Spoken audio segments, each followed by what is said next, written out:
कन्या राशीच्या जातकांना वृषभेतील सूर्य व्यक्तींना भाग्य, ज्ञान आणि दूरदृष्टी याकडे अधिक केंद्रित करेल. बुधाचा प्रभाव मजबूत असल्यामुळे विचारांमध्ये स्पष्टता आणि निर्णयांमध्ये तर्कशक्ती दिसून येईल. पारंपरिक वैदिक ज्योतिषानुसार भाग्योदय योग आणि विद्यासिद्धी योग सक्रिय होत आहेत. त्यामुळे अडकलेल्या कामात अचानक मार्ग मिळू शकतो. धार्मिक किंवा आध्यात्मिक विषयांबद्दल आकर्षण वाढेल. काहींना प्रवास किंवा नवीन काही शिकण्याच्या संधी मिळू शकतात. नोकरीच्या क्षेत्रात वरिष्ठ तुमच्या शिस्तप्रिय स्वभावाकडे विशेष लक्ष देतील.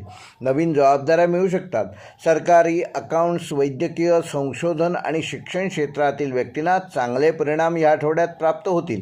व्यावसायिकांसाठी आठवडा नियोजन आणि विस्तारासाठी अनुकूल आहे. छोट्या चुका टाळल्यास मोठा लाभ मिळू शकतो.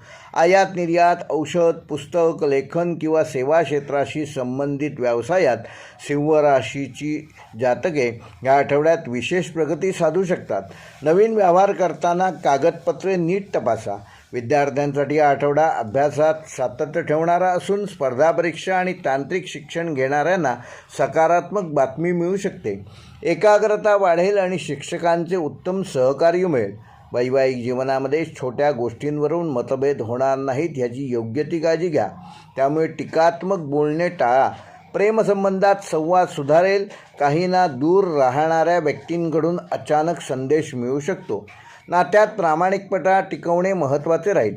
आर्थिक बाबतीत हा आठवडा स्थिर राहणार असून बचतीचे नवीन मार्ग या आठवड्यात तुम्हाला प्राप्त होऊ शकतात. जुने थकीत पैसे मिळण्याची शक्यता आहे, मात्र त्यासाठी तगादा लावणं आवश्यक आहे.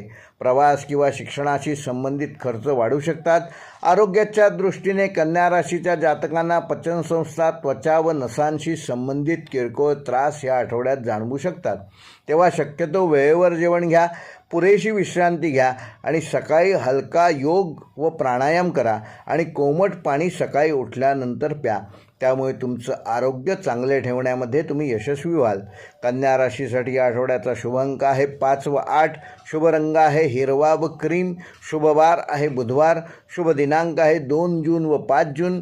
व कन्या राशीकरता ह्या आठवड्याचा विशेष उपाय, येत्या बुधवारी सकाळी एका स्वच्छ पांढऱ्या कागदावर हिरव्या रंगाच्या पेनाने ओम लिहा आणि त्या कागदाखाली थोडी बडीशेप ठेवून तो कागद अभ्यासाच्या टेबलावर किंवा कामाच्या जागी संपूर्ण दिवस ठेवा. रात्री ती बडीशेप एखाद्या झाडाच्या मुळाशी अर्पण करा. पारंपरिक मान्यतेनुसार हा उपाय कन्या राशीच्या बुधतत्वाला स्थिर करून निर्णय क्षमता वाढवण्यास मदत करेल, कामातील चुका कमी करेल आणि मानसिक तणाव दूर करण्यास सहाय्यभूत होईल.